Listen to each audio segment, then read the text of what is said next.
What's going on, everybody? Mortem here, this time bringing you my review after 100% for Geneforge Mutagen, a remake of the original title from all the way back in 2001, the remake releasing just a few years ago in 2021. With the Geneforge series itself remaining a cult classic of the isometric CRPG genre. Now, before we dive into all of that, I review games after 100% all the time to set me apart from other reviewers on the platform, and while that does include the achievements, it also includes a lot more than that. If you're curious about everything that entails, there is a video linked in the description below that will explain everything that I cover. If you're not subscribed, you can also go to my channel page, and it's the first video that you'll see, with my Steam profile being linked below as well, and public, so feel free to check that out. Moving right along, as I've already mentioned, Geneforge 1 is a turn-based isometric CRPG. The original title released all the way back in 2001, and its subsequent sequels went on to release during a relatively dead period for the genre. From about 2002 to roughly 2014, very few games in this genre were made, and a significant portion of the memorable ones came from Spiderweb Software, which is of course the developers of Geneforge. That said, Spiderweb Software is mostly just one guy, Jeff Vogel, who has been releasing indie titles on a very consistent basis. In the last 28 years, they've released at least a game a year for 22 of those years, the vast majority of which have been isometric CRPGs or remakes of their previous releases,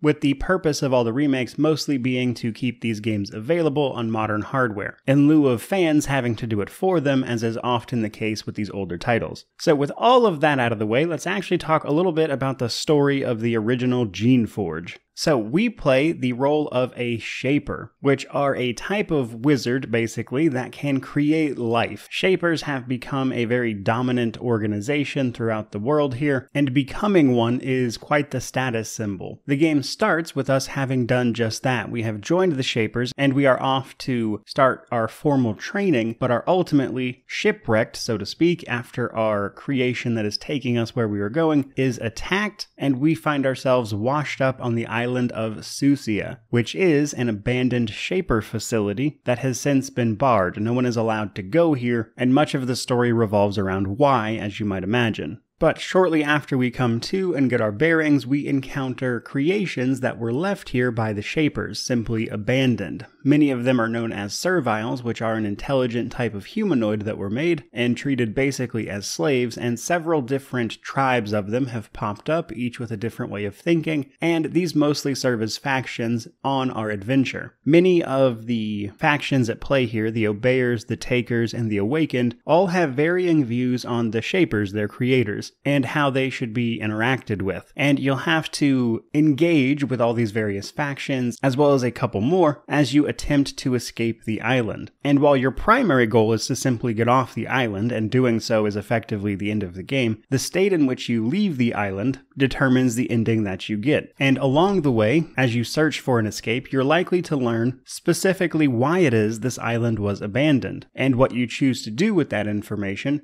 can contribute to one of the ultimately 6 major endings. When it comes to endings, this game has them in spades. There are, again, 6, I would say, major endings. These are available in most cases, no matter what your choices are up to that point. But how you deal with all the factions, which one you choose to join, if you choose to join any, all can play into the various endings, with something like 80 combinations total. However, many of them are just simple variations on the major endings. Many of those endings, and what I enjoyed about them the most, is that they are morally gray. Oftentimes, these endings aren't great for everyone. There really isn't a perfect ending, so to speak. There is what I would consider to be a best ending, but even that doesn't necessarily end in sunshine and rainbows for everyone. In many cases, some of these factions get horribly treated as a result, and because of that, the endings and the consequences of the choices you have made do have impacts and repercussions on the people you interacted with, and I thought that was a great touch. There is no perfect path at play here, really.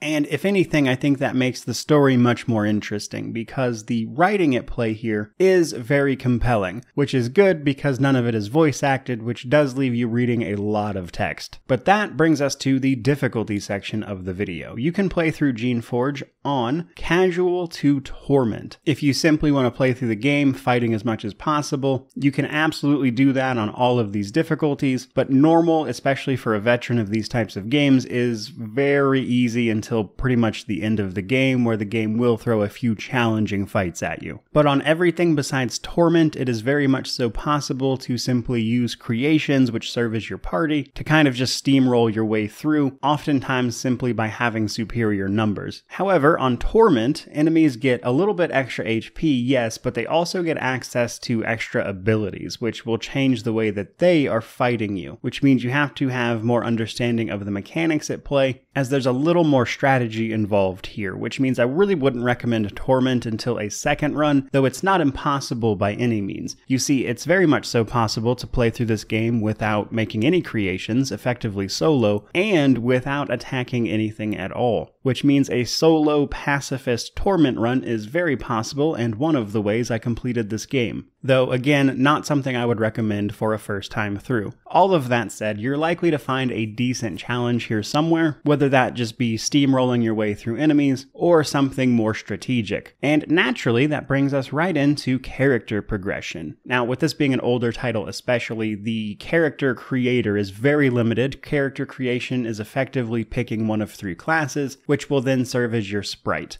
So there is no cosmetic customization at play here. What you see is what you get. The Shaper, the Guardian, and the Agent are all good at different things. The Shaper is kind of the default class, I would say, and makes the most sense in terms of the world. It's what I'd recommend for your first playthrough, though the Guardian and the Agent both have their own benefits. If you're looking to play solo or pacifist, Agent is really the way to go, but technically you can do that with anyone. What you're mostly picking here are your character's starting stats, as well as the cost of upgrading their various abilities going forward. As when the game here says they are strong or weak at something, what that actually means is that the cost of upgrading it, as well as its starting point, are different. Because each level that you earn grants you 10 skill points, which you then have to disperse among all these various skills. And if your character or class that you picked is weak at something, it's going to have an increased skill cost. Whereas if you're strong at it, it's much cheaper to invest in. And from there we have our base stats, our various combat abilities, be that magic or martial combat, and then our shaping skills. And then from there we have our more general skills like leadership, stealth, or mechanics. Stealth works by reducing the range at which you will engage with enemies, which can allow you to effectively walk right by them in many cases. And then leadership is what will present you with extra dialogue options. Though with the way this game works, when you have high enough leadership, you'll either get the extra option or you won't, and if you don't have that higher leadership, you won't see the option at all. So much of the solo pacifist stuff revolves around having high leadership and high stealth to effectively work your way around combat situations, with the rest of it being pretty straightforward, at least as far as progression goes, so we'll save a little bit more of this for combat. But the other form of progression is the canisters. Throughout various points at the island, you can come across Shaper canisters, and when you interact with them, they effectively rewrite your DNA, granting you various abilities. This is important because how you learn to shape new creatures is by interacting with these canisters. This can also teach you various forms of magic, and it is possible to find repeat canisters with the further versions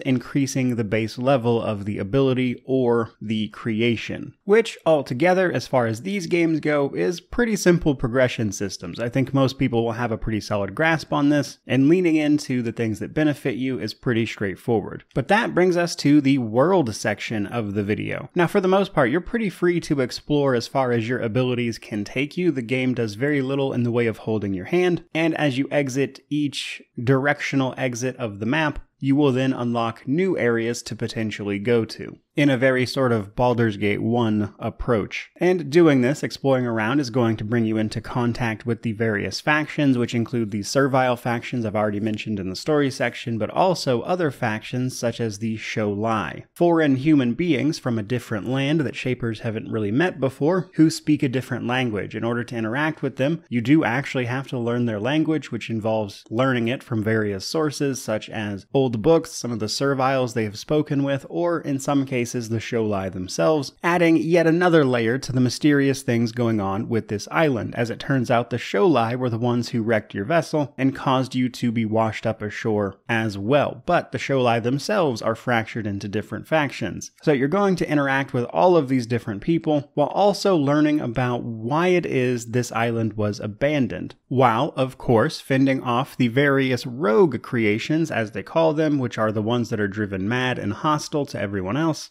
And all of these interactions and exploration leads to a pretty solid understanding, I would say, of the Shapers and the, at times, rather unethical things they are doing with their ability to create life. As they've effectively created intelligent life and then enslaved it, they've also just left many of these creations to a pretty terrible fate, with some of them just being driven mad in your absence, others being left to effectively starve to death, among many other pretty rough things going on. Though, again, much of this is told just through straight text. This is a very text-heavy game. There's no voice acting or anything, and the game is not afraid to throw pages upon pages of text at you, and while that's certainly not for everyone, luckily, it is pretty interesting stuff to learn about. And as I mentioned earlier, you can also join a few of these factions, which does have consequences, even if it doesn't affect many of the main endings. But you can align yourself with the Takers, the Obeyers, or the Awakened, the various servile factions, and they will help you further if you do so, with each of them being able to offer some unique training or unique benefits, with the leader actually also serving as a bit of a guide afterwards, pointing you towards the main story objectives if you get a little lost, which is very possible when the game basically lets you explore freely, which makes it a decently impactful choice that will affect the sort of subset of endings. Now, last but not least for this particular section, I wanted to talk about clearing the individual maps. On the world map, you'll notice that the areas are divided up into green and red. Red means an area is not cleared yet, which is to say you haven't done the main thing that is the crux of that map.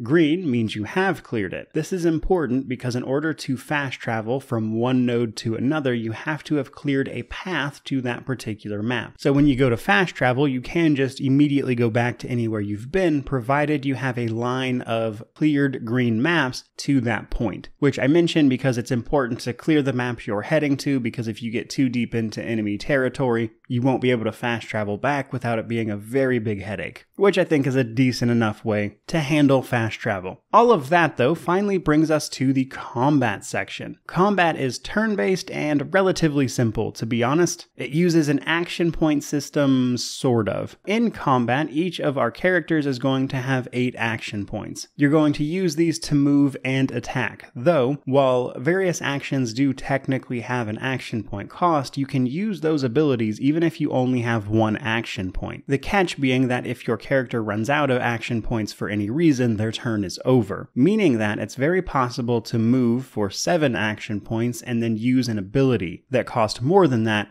with it just ending your turn afterwards. But then we have things like quick actions. With the quick action skill or the haste effect, it's possible that using one of these abilities simply won't cost you action points and then you'll get to attack again. Other actions like using an item, etc. just cost a relatively low amount, so it's possible to do that and then also take more actions. So learning to manage that and kind of get the feel for it is a big part of combat, especially on the higher difficulties, because I would say the game does a very poor job of explaining that. That's kind of something you just have to figure out on your own, because while there is a relatively in-depth tutorial for the game, that particular piece of it I don't think is explained very well. And while luckily this is a pretty simple game and I think you're likely going to figure this out, it is kind of annoying as there isn't a lot of feedback on the screen in terms of combat, so it can be more frustrating to figure this out than it really should be. But once you do, you can have some fun. And that brings us to our creations. Creations form the bulk of your party if you choose not to go solo. As a shaper, this is much of what you do. Now, the agent is really bad at using shapes, so if you want to go the creation route, you should definitely go guardian or shaper. Though if you want it to be the main thing that you're doing, Shaper is the way to go, as the costs for getting better at it with a Guardian are frankly just a little too high. But you can have up to 7 of the creations you know how to make with you at any given time. Each of them comes with various abilities. Each type of creation has 2 subtypes, which will further kind of expand what they can do for you. And in order to make these creations, you have to have essence. This is one of your resources that will increase as you level up, or you can increase the amount of it you have by increasing your essence mastery, because each type of creation costs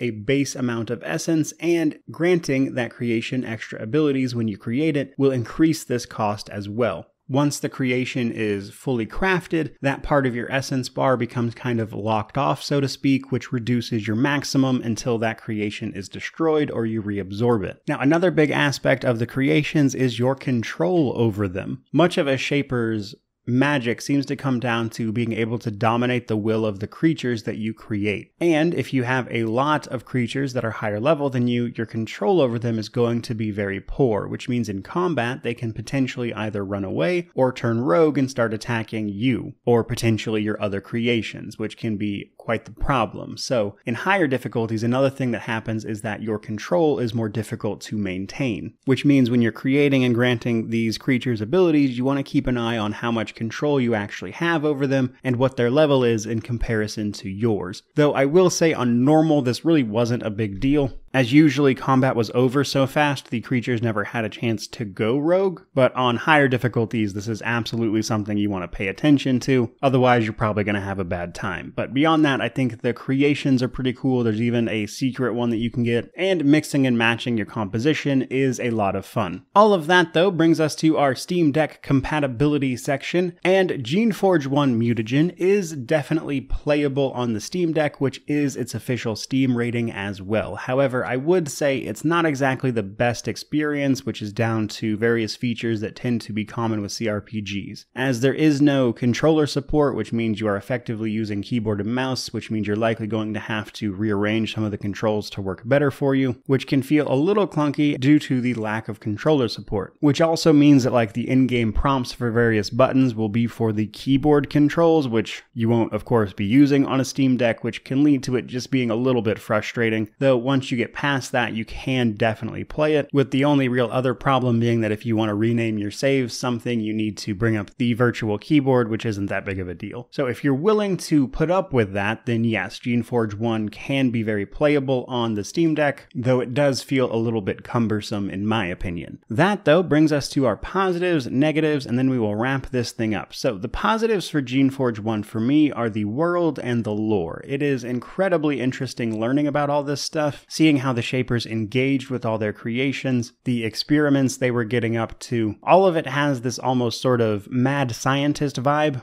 and I really enjoyed it a lot. The story at play here is just very good and feels relatively unique even today. Now, the other big positive for me was that the game is relatively simple. There's a very in-depth tutorial to play through, and the mechanics at play, even while at times kind of vague, is pretty straightforward, which means if you're looking to get into older CRPGs, I honestly think this could be a pretty great place to start, because for older games like this, the learning curve is pretty steady, and it's not hidden behind some obscure rulebook from 30 years ago. But nonetheless, we do have some negatives. As you've probably seen throughout this, just a lack of modern features, especially for a remake from 2021. I do find it very strange that even just some basic features weren't added, which yes, is probably chalked up to the fact that this was effectively made by one person. But still, a lot of that stuff just would have been nice to see, like controller support for the Steam Deck would have been very welcome, or things like just a little more feedback in combat to make it a little more clear what's going on would have been nice. So for a remake in 2021, Mutagen here does have a surprising lack of features, and I guess you could argue that that would have detracted from the original experience to some extent, but it's my understanding that Mutagen already changes multiple things in that direction anyway. So to my mind, that's a pretty big negative. And then lastly, we have that the game at large can just be very vague at times, down to the feedback in combat that I mentioned, how those things work, but also in terms of what the objective is or where you need to go. It is very possible to miss things that will give you this information, which can lead to you sort of just meandering around kind of lost with no real direction in mind. And while if you explore enough, you're definitely going to get back on track, so to speak. And this is an issue that you see be kind of just repeated across the whole of the game is something that, again, a remake probably would have been the place to clean this up. However, I admit those are honestly pretty minor problems for a game this age, which brings us to our conclusion. Geneforge 1 is ultimately a very unique experience with a compelling narrative. I have played many CRPGs, backwards and forwards, basically every way you could imagine, and nonetheless, Geneforge had some things that I felt were a very unique experience, with a world that felt distinct and realized, which I would say is probably the best thing this game has going for it. Now, on the other hand, if you're looking for a super mechanically deep RPG, this just isn't it. The mechanics are simple, which can be great for a newcomer, and while the story I think is compelling enough for someone like myself who just loves the genre, that ultimately results in a relatively niche market, I would say, for this game, which is why it is a cult classic. But nonetheless, if you happen to find yourself with some free time and about $20 to spare, less when you can find it on sale pretty regularly, I do think Geneforge is very much so worth the effort to play through, as it is definitely one of the best indie CRPGs I have played. But that is going to do it for me today. I certainly hope you enjoyed this video. If you did, like, comment, subscribe, all that YouTube jazz, but truly, more than anything, just thank you so much for watching. I really do appreciate it. May you wander in wisdom and have an amazing day.